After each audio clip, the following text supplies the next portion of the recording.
LaToya, do you want to introduce yourself? Yeah, so good morning / good afternoon.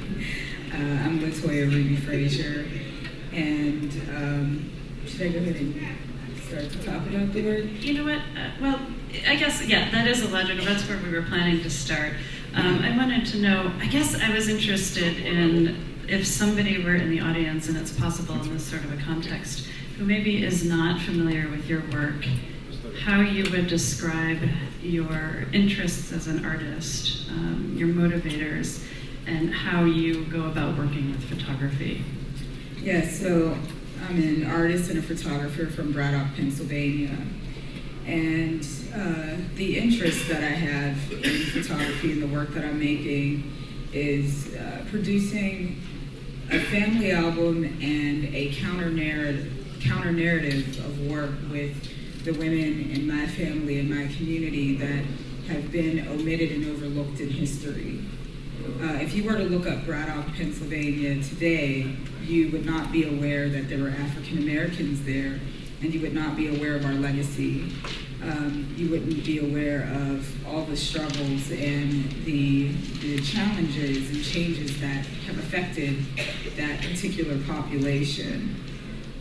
So, I became very invested in trying to visualize my own history and personally write my own history since it's never been done. The other thing that interests me in photography is kind of speaking back to the history of social documentary work. I'm an avid and firm believer that social documentary is very relevant and important, and we need it today more than ever with all the changes that are occurring in Rust-Belt towns and cities. There needs to still be compassionate and concerned photographers that document these issues that we deal with. So I was trying to update social documentary. That's one of the main objectives. How do I update social documentary from the 1930s aesthetics and conversations to include 21st century social, political, and economic problems that we face? Great, thank you. I'm flipping through images from LaToya's main body of work to date, which is called Notion of Family, which you started in 2002 and is ongoing. And it, like she mentioned, it chronicles the history of her own family in relationship to the decline of the town. And just to back up a little bit, the story of Braddock is a very sad and dramatic one. Andrew, it's a steel mill town in Pennsylvania, just outside of Pittsburgh. And Andrew Carnegie opened his first steel mill there in 1873. And the town attracted a lot of jobs, and it was very much a center of industry at the beginning of the 20th century, and the population really kind of climaxed at about 21,000 people in 1930, but since then it's declined over 90%, and LaToya was telling me this morning there are less than 2,000 people who live there now. So in the 70s and 80s, the steel mills started to close, and with it went a complete and utter collapse of the city. Economic devastation, amenities closed down and moved out. Eventually the hospital was closed, and you've worked on that theme before. So very much a sad story. And you were born in 1982, and you've talked a lot about your experience growing up, where the media covered just one side of the story. The crack epidemic moved into cities like this in the 80s. It was the Reagan administration. There were very little money was put towards social services. And if it's okay to quote you about your experience with the images that represented towns like Braddock, you've said, every stereotype you can think of is what I grew up with seeing in the media. We were demonized as bad, poor, black drug addicts. My mind was totally deceived and deluded with negative images depicted by the media of myself, my family, and my community. My images could change that. And LaToya and I have spent some time this morning talking about the importance of social documentary, and we'll get to some of the finer points there. But to start out, I was interested in if you, growing up, if you were aware of the media's misrepresentation, or let's say not full representation of communities like yours, or if that was an awareness that came later after studying visual art, And there's the second part of that question, how it relates to images from popular culture. Let's say the Cosby Show, and you've actually included a picture of yourself in a T-shirt with the Huxtables on it in this series. So those two kind of influences. Well, I was very aware as a youth of the situation that my family had faced. It was very clear to me that I was born into poverty. We lived on the last block along the Monongahela River, and that area, which has been redlined for many generations, a lot of disinvestment. That's where a lot of African Americans were stuck. We couldn't buy homes that were further up the hill, further away from where the river was, which not only had the pollution from Carnegie still, but it also had pollution coming from the coke oven works in the neighboring town. I understood that as a child because the house I was living in was somewhat dilapidated, and I noticed that when I would get off the school bus on Talbot Avenue or walk down Braddock Avenue from the stores with my grandmother, the further you walk down to this area known as the bottom, the more it was a certain type of demographic. So a majority of us all had dismantled families. You know, our grandparents were raising us, or our aunts were raising us. Most of the men were fighting either in the war or the war on drugs was killing them. You know, local officials kind of aggressively attacking black men in Braddock.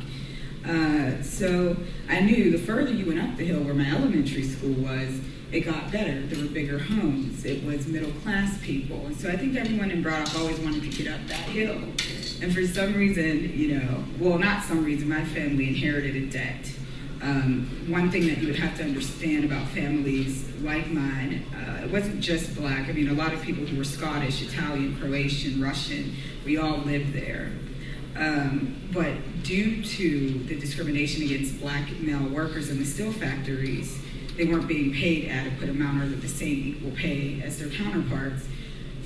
Families inherited a debt generation after generation. And so, you know, my grandmother's father worked in the steel factory, working jobs that, you know, was heavy labor. I watched him, we took care of him until he died in our home, and I think he's in an image. But this is where I lived. If you go back one, that's the bottom. Where that Bach Gases building is actually where the projects was that I grew up in. And then when they tore that down, we moved over one block. And so you can see how it just turns over to more light industrial things and more pollutants. But can you repeat the first question again? The question you just asked me so I could rope back into that. Oh, I was interested in your raising your increased consciousness of the disparity between the media and your experience. So I had all those kinds of questions, like why is my family living on this block, or why can't we ever seem to, you know, be included amongst this? And then, you know, you go to grads to elementary school, and because it was the war on drugs era, it was, instead of me learning about the history, we were being taught about say no to drugs, and there were canine dogs in our classrooms interrupting our classes. So I knew as a fifth grader, something just, it wasn't right. Because what I was experiencing at home, I mean, these are human beings, these are regular people that are struggling. It wasn't like the polarized imagery that we saw in the media.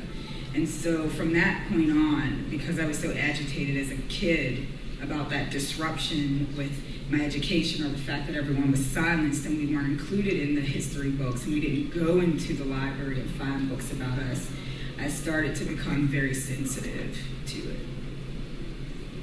And how did you decide to become a photographer in school, or how did that when was the moment you became aware that photography might be the right vehicle for you to express some of those concerns?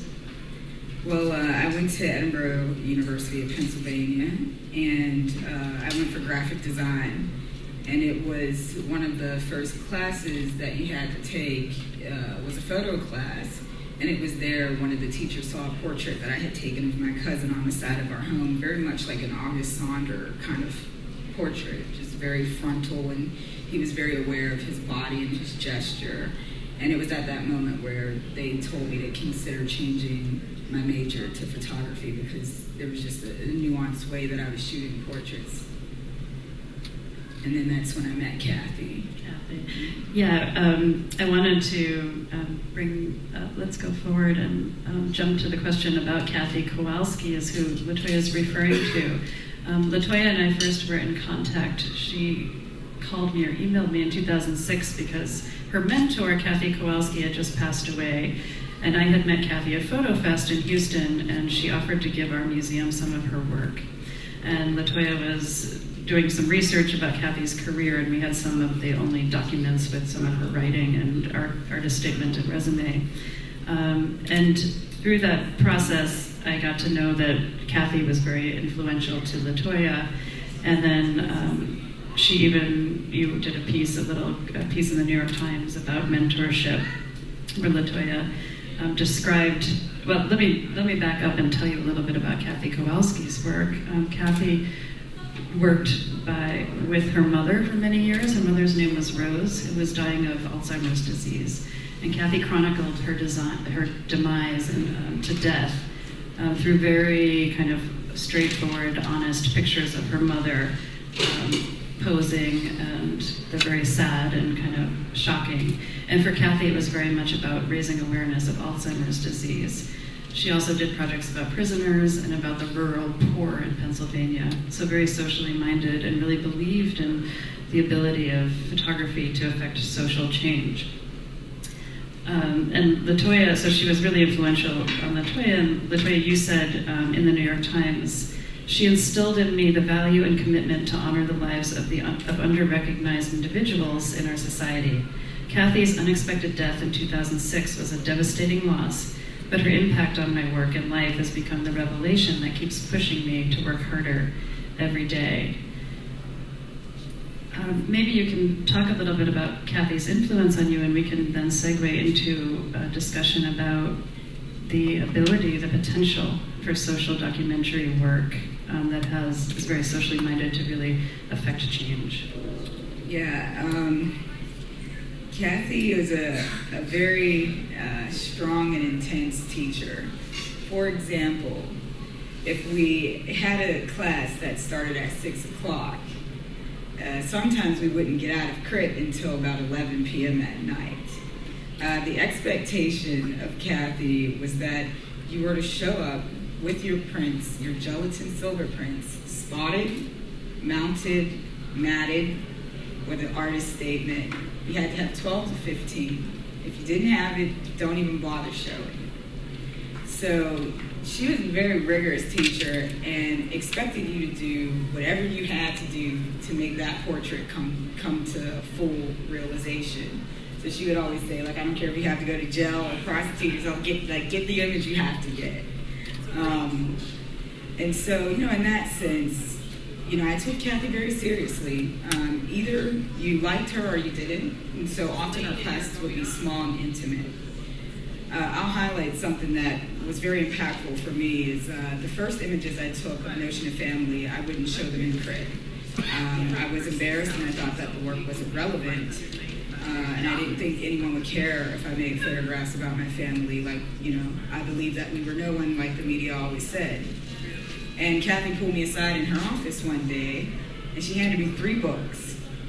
She handed me Carrie Mae Weems, and she handed me Eugene Richards' Cocaine True, Cocaine Blue, and Larry Clark's Tulsa. Now, these are 3 very different, radically different books and approaches to photography. But when someone hands you 3 books like that, that's the challenge. That kind of lit a fire under me. In the one regard, Carrie Mae Weems, who became my mentor at Syracuse University during grad school, Carrie is correcting history and challenging it and bringing us back to it, really embodying where history had all these gaps. Then you had Larry Clark unapologetically showing what he was doing with his friends.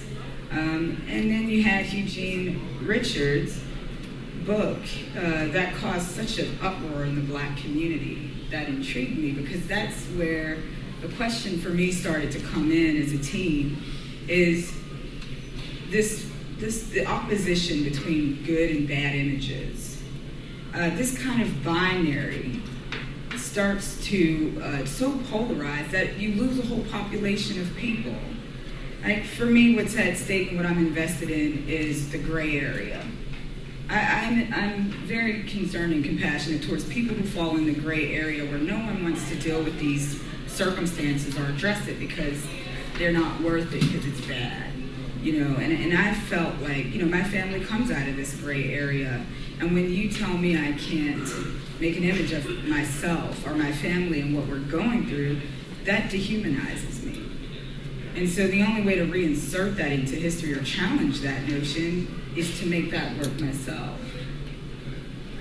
Yeah, this is a really interesting topic, and I think just to elaborate a little bit, LaToya was asked by the Brooklyn Museum curator,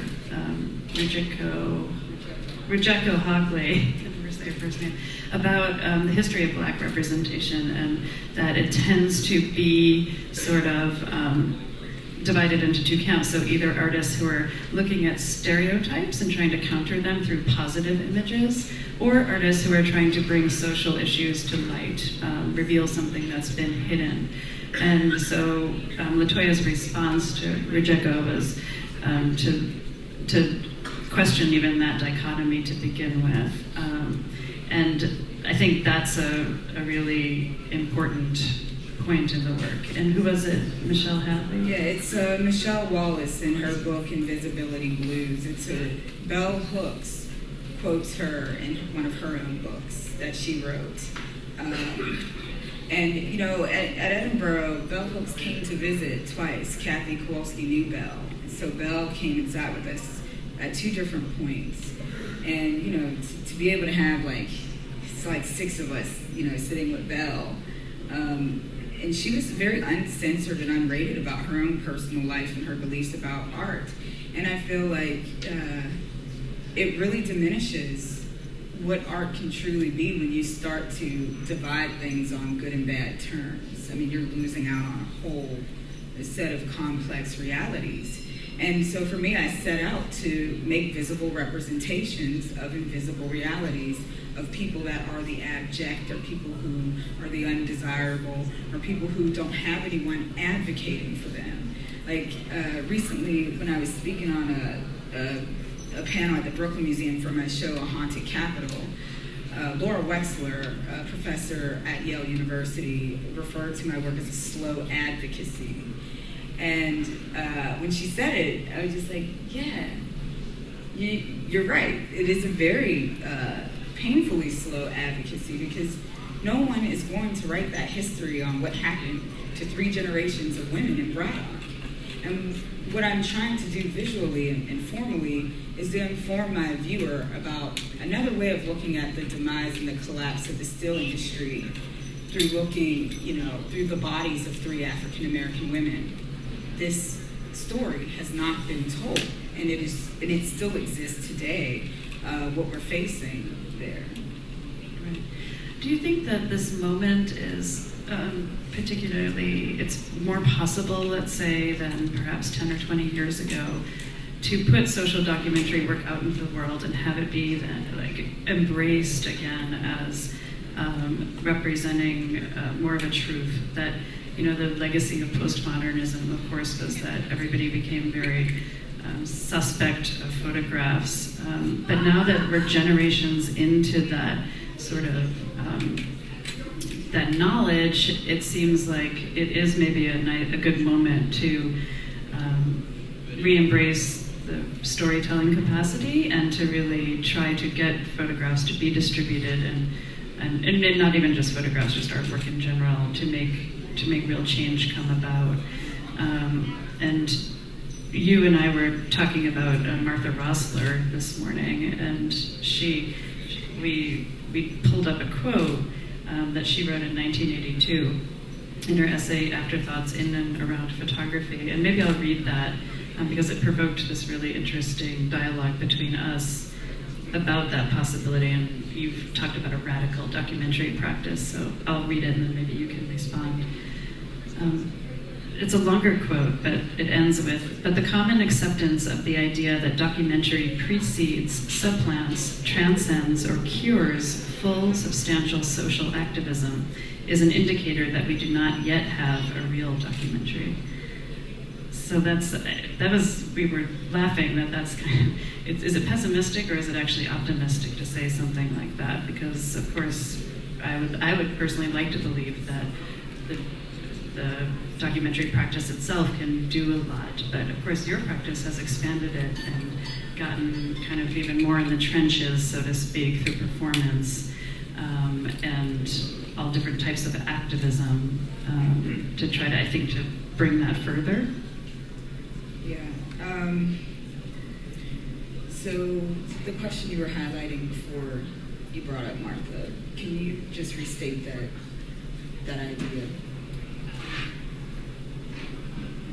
One about that if social documentary, if the timing has changed, if the history of photography is kind of again stepping back and embracing this sense of truth, if for lack of a better word, in photography.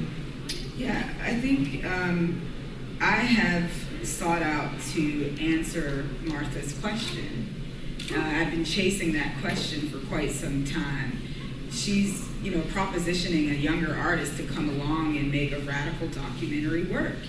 How do you make a documentary work that contests the abuse of citizens, that stands in allegiance to working class or poor people? How do you advocate for that? And I think that that's what I've been trying to carefully and thoughtfully do with the notion of family. But in particular, I'll highlight the photolithograph series I did at the Whitney Museum for the Whitney Biennial. The series was titled Campaign for Braddock Hospital, Save Our Community Hospital. It was a suite of 12 photolithographs with silkscreen text over it that I collaborated with community residents. It was an elder activist group known as Save Our Community Hospital, and they formed because in Pittsburgh, I don't know if you're aware of this right now or if it started to happen here in Chicago, they're tearing down our community hospitals. And they're tearing down community hospitals in neighborhoods that are a majority of elderly people or disenfranchised people who don't have access to health care. Coincidentally, while this was happening, while we were losing our 6-story historical hospital, Wieden & Kennedy Advertising Company and clothing company Levi Strauss did a whole campaign series on Braddock, Pennsylvania, calling it the New Frontier, and for urban pioneers to come forth and revitalize it. And so, in New York City, I'm walking around and I'm seeing billboards with pictures of Braddock on it, but with urban pioneer hipster artist kids saying that they're going to go forth and save Braddock. And the double insult to it was the fact that Wieden & Kennedy said that they were using 1930s FSA documentary work. And I'm thinking, well, to what end? You're using it, you're emptying out the history and the content of this thing to sell dinner. You don't care about the actual residents that are in the town because you haven't pictured not one single one of them. And so I appropriated and took all those ads. Then I went to the community and asked Save Our Community Hospital activists to respond to these images. The message in the images from Wieden & Kennedy was that everybody's work was equally important. Go forth. So here we are losing our largest employer and our health care.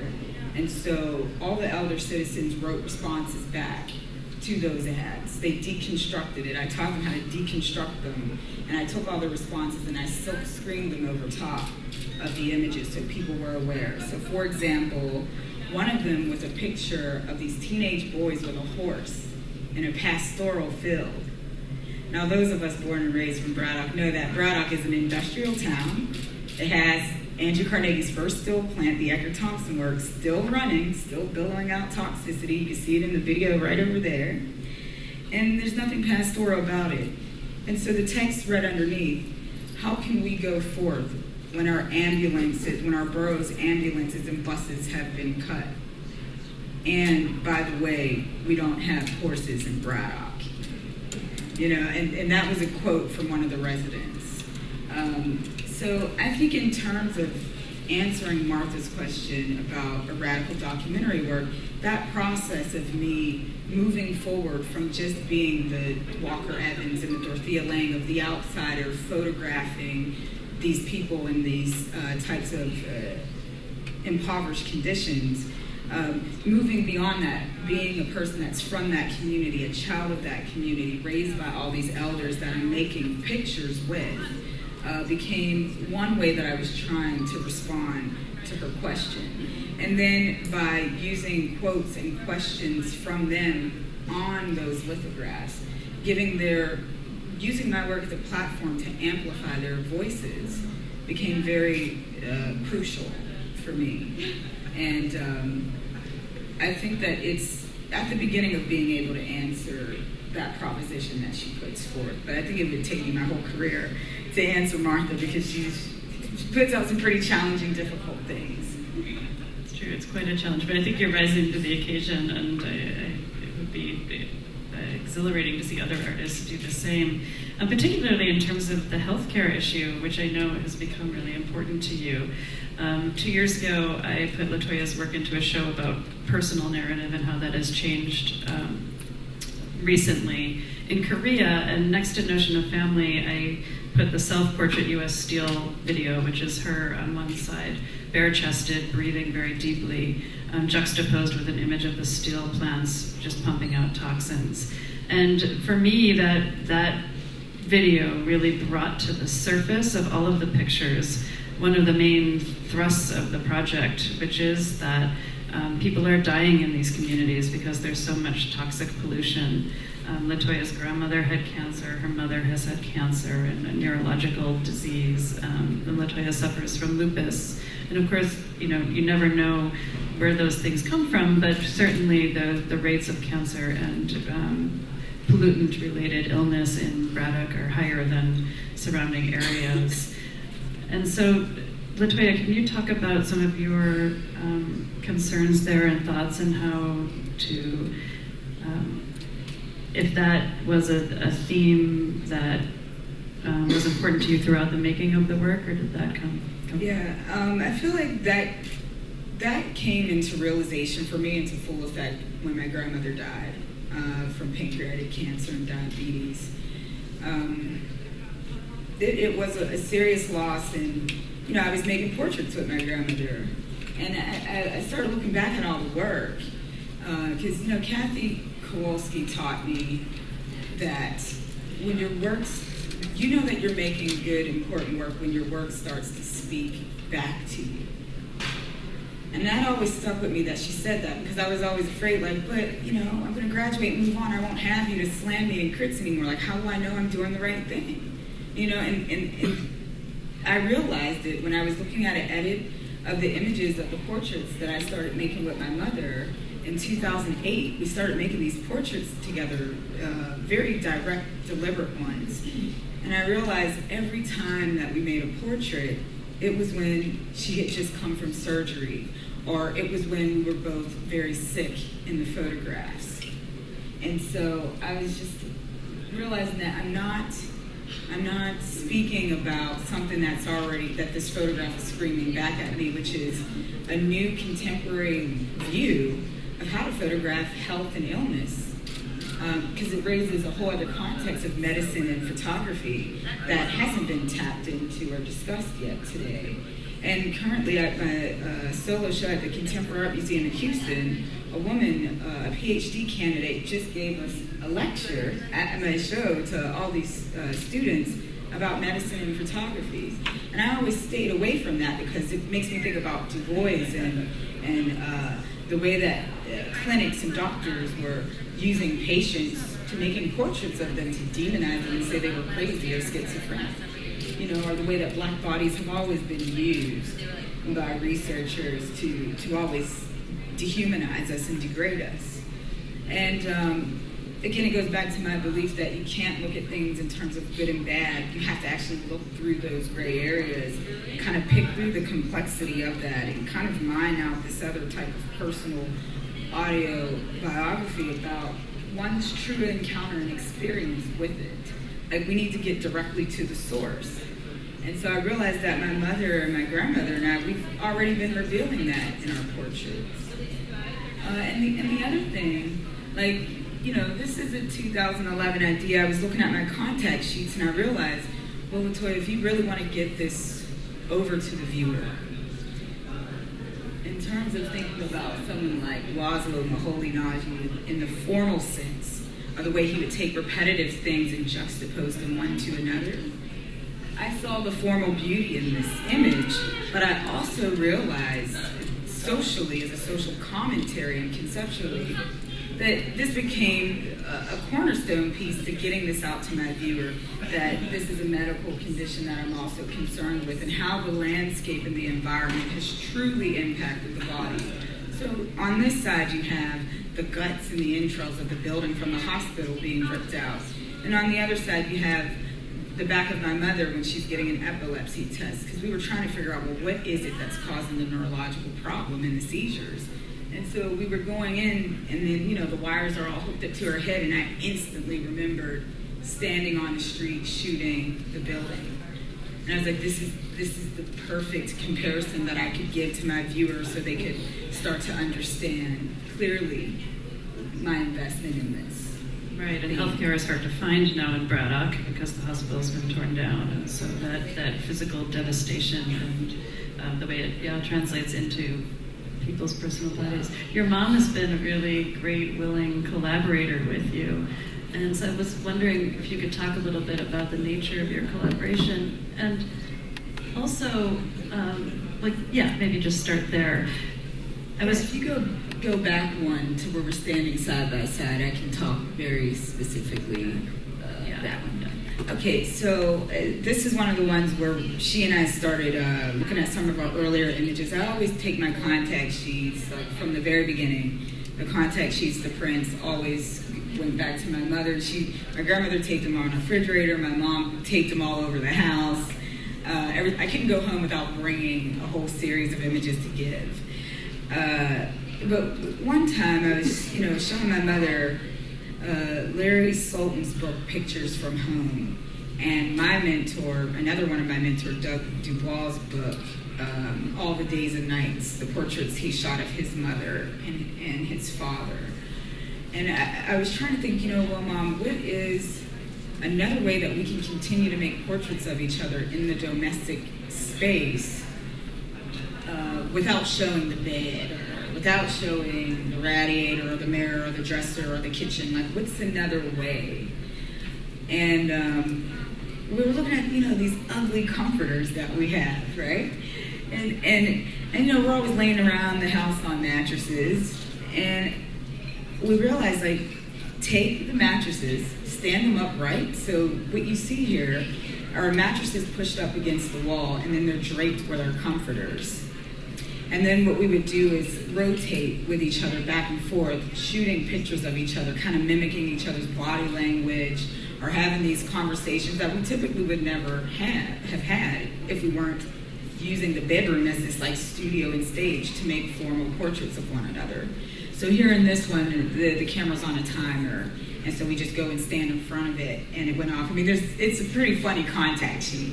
She's like, her cat is on top at one point, and just all these humorous things that happen. Like, my work is not so depressing and dark as people would imagine.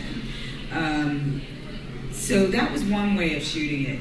And then after that, I started being concerned because to the everyday person, when you see a black and white photograph, people just think nostalgia. And I know conceptually that there's more to it in my work than just looking at nostalgia. I'm trying to update documentary. So one way that I realized I could help my viewer is to start making videos in real time, short looping videos. So 2 of the videos over there, one matches this, Mommy Wrestle, there are thousands of JPEGs that we made one of her boyfriends shoot, because, you know, if one of her boyfriends are over there when we're trying to make work, they have to work. And so we're shooting these, having him shoot these portraits of us, all these JPEGs, of us just kind of tussling back and forth. Conceptually, the wrestling, what I'm getting at is how we're wrestling with perspectives of ourselves and preconceived notions that we've bought into about ourselves. Like, that's what the whole mommy wrestling is about. But in the playful sense, it becomes like this very stop animated series of images that bring to me a very visceral and real immediacy to my viewer that I felt that the gelatin silver print just couldn't do. It just doesn't have the property to do that. And they also seem to be a really good metaphor for the mother-daughter relationship, because, you know, there are moments where you look like you're embracing and really, you know, close and even very playful, and then there are moments where it looks more aggressive. So there's a nice tension there between the two.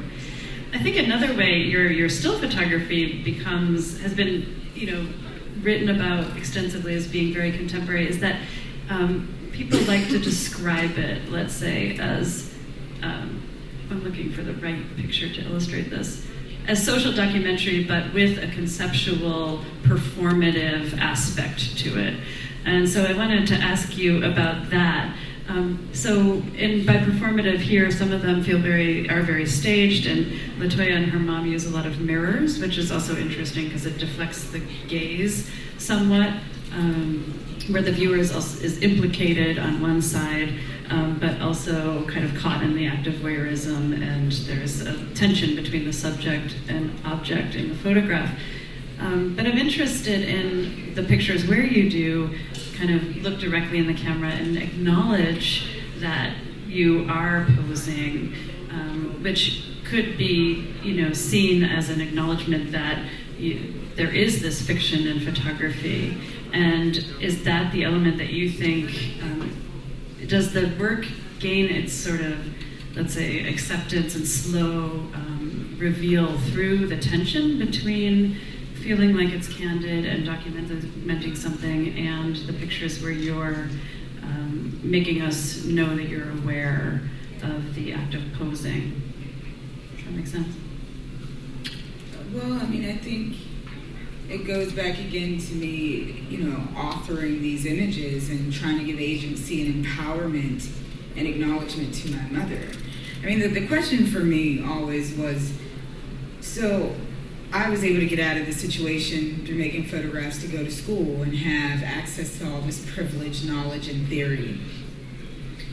And I realized that in order to connect all these things, my relationship to my mother and my community, I had to become the subject and scrutinize myself. That would be another way of updating classic documentary work. So in that regard, there has to be a full conscious awareness of what I was doing by authoring the work and sharing it as a co-author with my mother and allowing her to direct the shot.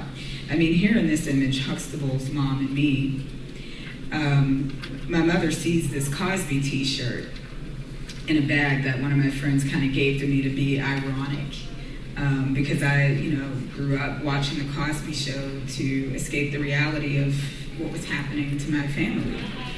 And I always had a love-hate relationship with the Cosby Show because it wasn't something I had access to. My mind was happy. It wasn't such a visual assault against black people because here they were, the Huxtables, doctors living in Brooklyn, middle class, upper class. So I would escape to watch that, but I knew that I could never grasp that type of understanding. And so when my mother saw that t-shirt, she said, "Here, put this on, let's take a picture. Let's make a picture with this." And I also want to point out that it was my mentor, Doug Dubois, that taught me there was a difference. There's a difference between taking a picture and making a picture. And so here I'm being keenly aware by taking my time to allow my mother to find the frame that she wanted, to make me put the t-shirt on. And I'm also wearing hospital pajamas, my dad's hospital pants and a hospital robe. Like, so all these things, subtleties are in this image and we're fully aware. But we're constructing an image to send out another counterpoint of view and another counter message to popular culture. And it's not that my work or my images seek to answer anything. What they do is they pose questions about how one feels about their placement in society and social structures of class.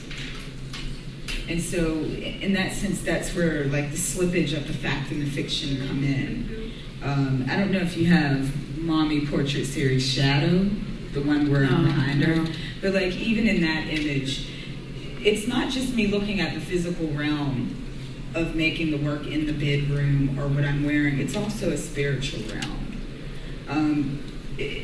Braddock has always had a very dark history that has always been overlooked.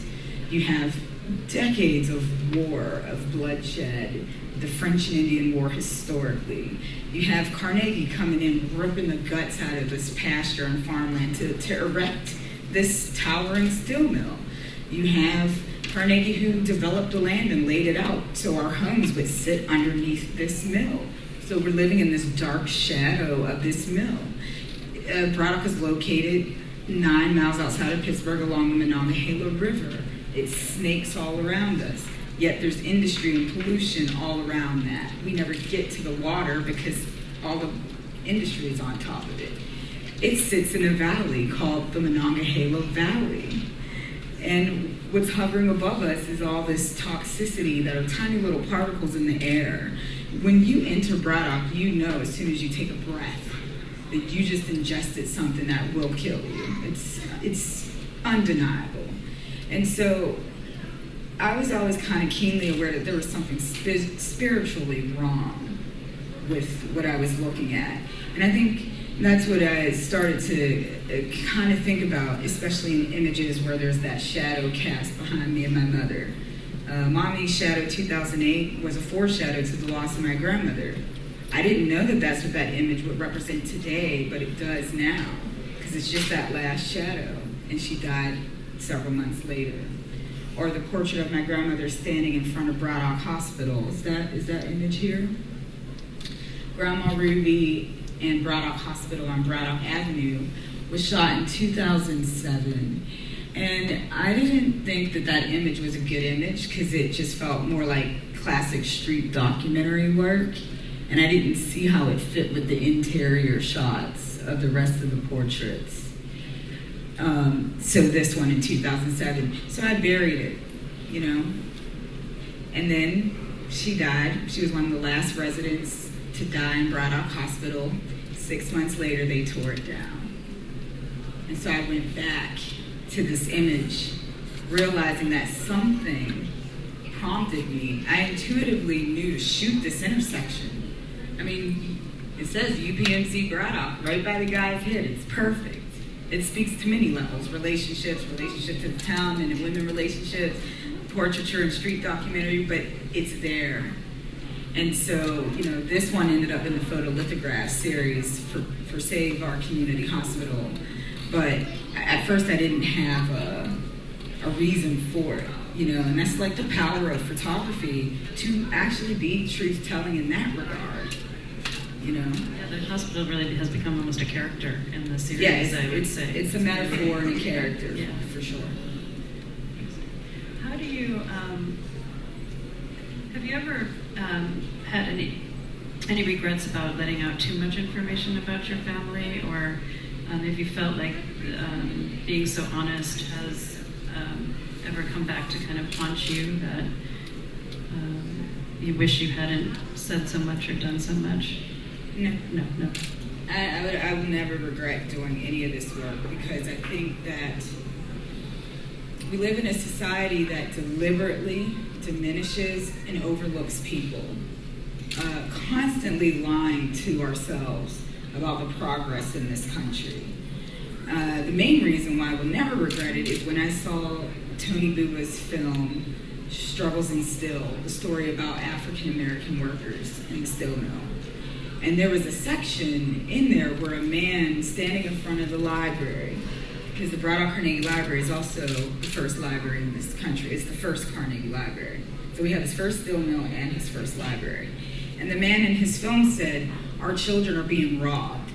robbed of their future. They'll never know. And around that time that film came out in the 90s, I was one of those kids of that generation that man was talking about. And so I feel like I have been charged with the responsibility not only to say something, but to do something. And the only tool that's been given to me that I know how to do something about this is my camera. One of the first people that was brought up to me was Gordon Parks. And I mean, his book, A Choice of Weapons, is phenomenal because he shows us through recalling and writing in his memoir about all the injustices he faced as a black man in this country, and his start with photography, which was here in Chicago. He, at the end, closes out saying that, he was using his camera as a weapon to fight poverty, racism, and discrimination. All the things that he doesn't like about America, And he had to pull his images sometimes away from the media as his career progressed, because I think he had bad experiences with being censored and edited early on. Or put in the wrong context. Put in the wrong context. It's the context that I start to become concerned about. And I've been very diligent about calling people up like, no, this is the wrong context, or you misquoted me, or this image shouldn't be here. I'm probably going to leave here today and call someone up and tell them that they shouldn't have ran the image with a certain edit with certain text. People don't ask. Because of social media, people, all they do, there's sound bites of someone else's quote, and they don't even realize that person has the information wrong. And so I've become very aggressive about trying to protect it, but ultimately, I'm going to die. I can't stand by my work and protect it forever. And all I know to do is to get it right in the first place when you make that photograph, And that's why I take my time to make the portraits. I mean, these are medium format, gelatin silver prints shot on film with very limited available light. Most of our homes are small and dark. And so what it is that I'm almost in a decisive moment like Cartier-Bresson. I'm aware of the frame in each room of a house. Then I know all the idiosyncratic details and behaviors about my mother and my grandmother and our time schedule and the way we interact. So I wait for an action to take place within that frame, and then I document it. But these things have to be very deliberate, and you have to be very aware. And I think even in that sense, the way that I approach making the images, it updates that concern that I have about social documentary practice. And I actually view my work as conceptual documentary art that has a social activist agenda that seeks to correct the omission of people, of certain types of people. That's, I think, a really nice place to leave this. I wanted to end with a quote by Kathy Kowalski, who was speaking about her mother and the work that she made with her, and exactly to that point of the importance of doing work like this. She said, the message, her mother's name was Rose, that Rose had to offer was threatening. What if it proved true and there were invisible beings living alongside us who were we were too preoccupied to notice? What if it became acceptable to see an 80-year-old's naked flesh? We would survive the shock of truth transformed. We could begin to listen to those who have nothing to lose. Staring at ourselves and at each other in our nakedness with all our deformities, we could accept our mutual humanity. Thank you, LaToya. Thank you, Kathy. Yeah.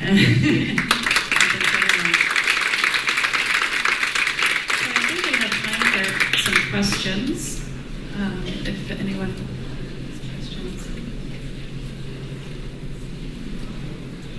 I was actually curious,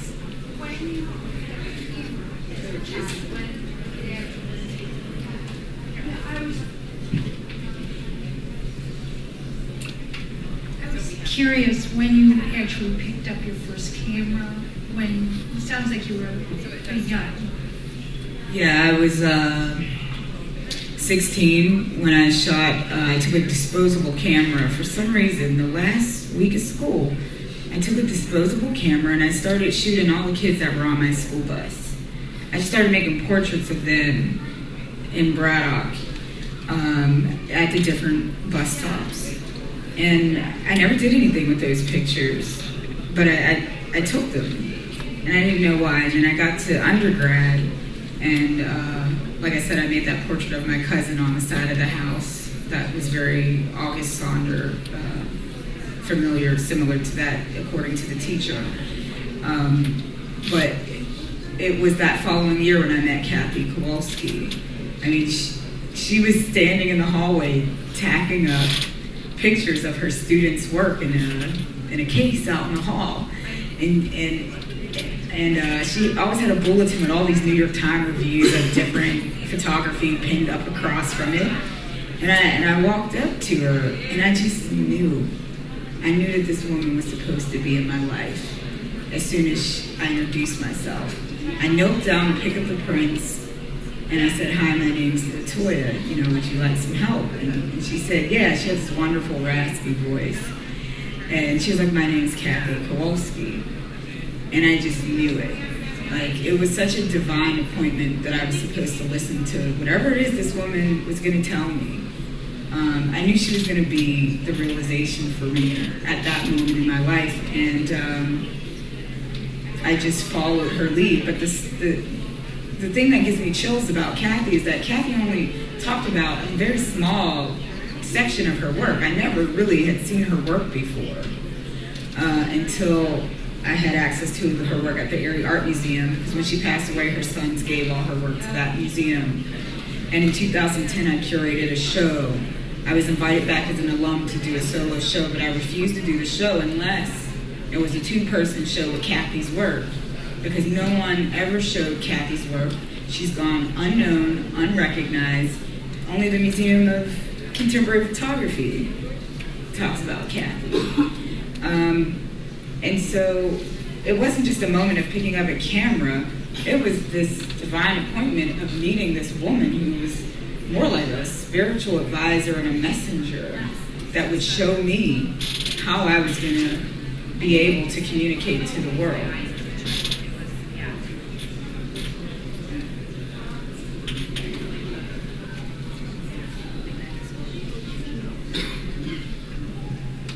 Thank you very much for this discussion, and I'm wondering if you ever talked to your mother or your grandmother about the effect that your work might have had also on their way of seeing the world, and how your aesthetic has maybe influenced them or made them be aware of their surroundings in a different way. Well, my grandmother, she believed that I should only make self-portraits. So that's where a lot of my self-portraits come from, which coincidentally happened to be like the one where I'm topless up here. That image is during a lupus attack. It's the other thing that people may not understand.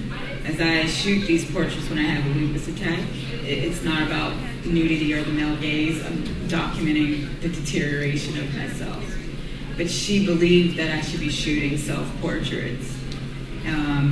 But my mother and I actually used the photographs to go out into the community and speak with people. One of the most important talk that I gave with my mother was in Newark, New Jersey, at a church. They used our videos for a class to help these teens that had been facing serious criminal charges, possession of drugs. And my mother and I came in after we screened one of the films and we spoke to them. And so I feel like in that sense, if I'm going to really connect to my mother or my grandmother or show honor to what has happened to us as women in our communities, the work has to exist. At the same time that it's in the museums and the institutions, it has to exist out in the real world, in the community, on the streets. And that's one way that my mother has been able to see the real impact and effect that our work has had. She really likes art, and she follows it very closely, and she does see herself as an artist. It's just that her illness kind of keeps her back. We've been scheduled a couple times to try to do talks together, but each time there's been some type of major surgery that would need to happen. But what she does is when things change, she expects me to come in and make a portrait. Like, I stopped making portraits with her in 2010.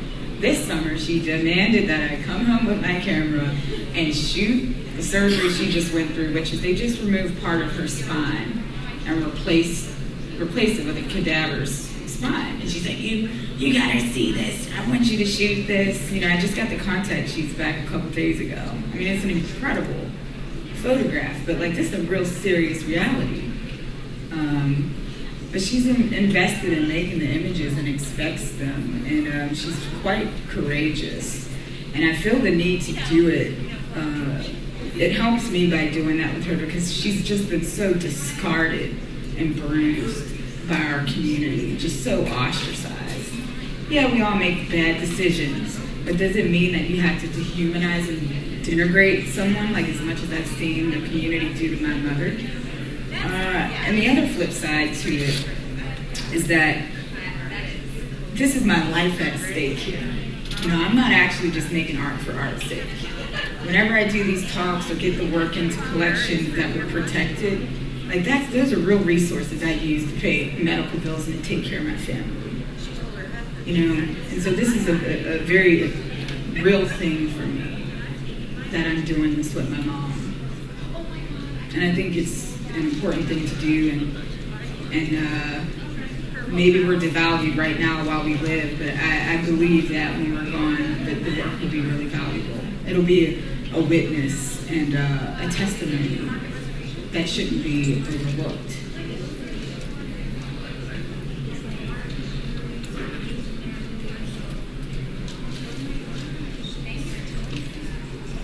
LaToya, thank you so much for your talk. It's really mean a lot to me. I was wondering, because you using like the words of like family album and burial and spiritual, like think about like a timeline and how that has a beginning and an end to it. And I was wondering, within the new work or what that might be coming in, is there any ideas of a ghost or a rebirth of sorts? Which kind of leads me on to like the artifact, but I think you just talked about that in the sense of it becoming more of a specialized object after. But yeah, I was wondering about rebirth or ghosts in a sense. Well, my grandmother represents the past, my mother represents the present, and I represent the future. If you go to the self-portrait of me in Gramps' bedroom, I'll just point out one as an example. Well, currently, right now at the MCA, one of my pieces that speaks directly to the ghost is there in Naomi Beckwith's show, Homebodies. It's a grid of 4 images together. This is the one that's a spin-off singular one from this grid of 4.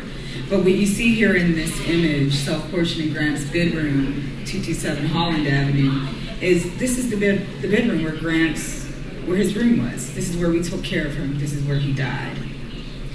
This is 9 years later. I got the fire department to let me back in the house.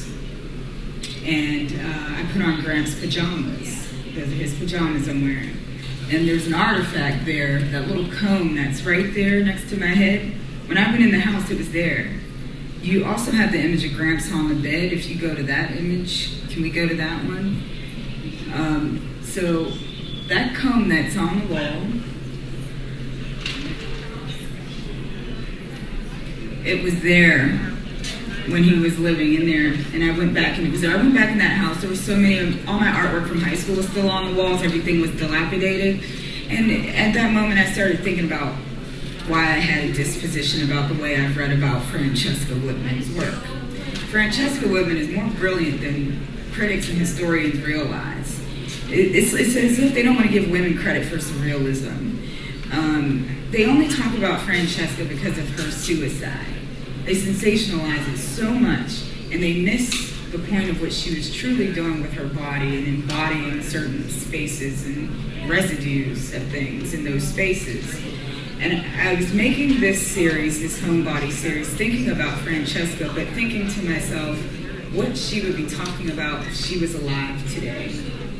And I think that if Francesca was alive, that she would have become very aggressive about women, our identities, and feminist discourse. I think she would have took on politics much stronger, more politic type of way of talking about her work. That's just my belief. It just seemed that way. And so I made those portraits thinking about her. And you know, I've been writing text with my work since 2007. And so one of the sentences when it comes to this image is, unlike Francesca, opposite of Francesca Woodman, I found my face. Because Francesca, you never see her face. She's like this ghost herself. But in this sense, I have found my face, and I'm also embodying the death and the loss and memorializing the death and the loss of my family from injuries of being in this town, of decades of being abandoned by the local, state, and government ordinances to help us. So every time you see me appear in their clothing or back in these dilapidated rooms, I'm embodying the spirit as a ghost, kind of rectifying that loss or that oversight. Thank you so much.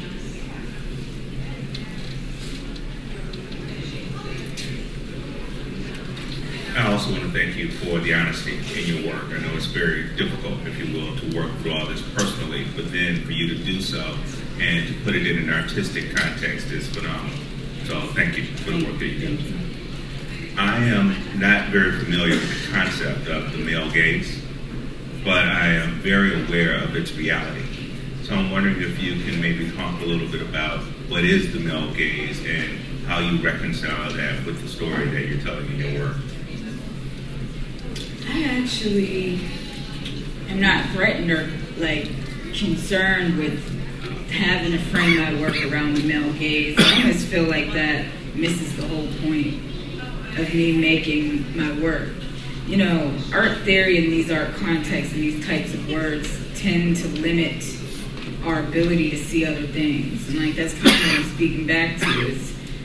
It's me looking. It's more like the young woman looking at herself grow and these women losing all your family.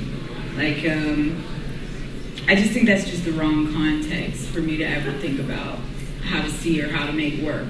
What interests me more is how John Berger in The Way of Seeing said that, you can't stand by your work because people are going to see your work through their own race, class, and gender. That's more important to me than thinking about a male gaze. I'm not some radical feminist up here fighting against men. I personally think Johannes Vermeer's paintings are incredible and they're important, and those paintings influenced me because here Vermeer was painting women in domestic interiors, always in the same corner, same room, well, not same room, but formulaically, always next to a window. And his paintings talked to the woman's position in a social reality. And I would never oppose Vermeer's gaze in the way he painted those women. I thought they were remarkable. Same way looking at Manet's painting, the Foley's Bergerie. You have the one up here of me and my mom. If you want to pull that one up, sorry. But I think that's a very important subtext that's hidden in Manet's painting about that woman standing behind the bar. I mean, think about women's placement in society and what we are allowed to do or how we're supposed to see ourselves publicly versus personally. What happens in the household is supposed to be separate from what happens publicly, but I know for a fact what happens publicly has every implication in the household. Public policy rules what happens with your relationships in your household. So when me and my mom showed up in the Phase in this bar in Homewood, I was just astonished because at that very moment, I saw Manet. And I just this is it. And I'm not trying to negate what Manet painted. I'm actually embracing it, but bringing in this other subcultural narrative. I think it's a series of cultural points of views of recognizing a moment that you live in an atmosphere, and trying to express it visually. So I'm thankful that I studied Vermeer and Manet and looked at all those paintings, because I think that they've helped me look at things the way I do formally, and I'm very influenced by Baroque painting.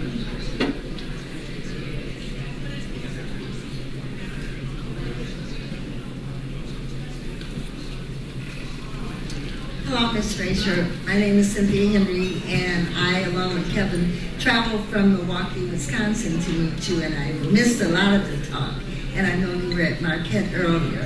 But I've been following your career, and I know that you now teach and you curate at a museum, and I was just wondering what young artists that you admire and other artists that we can watch for that are doing photography move to the forefront in the future coming up.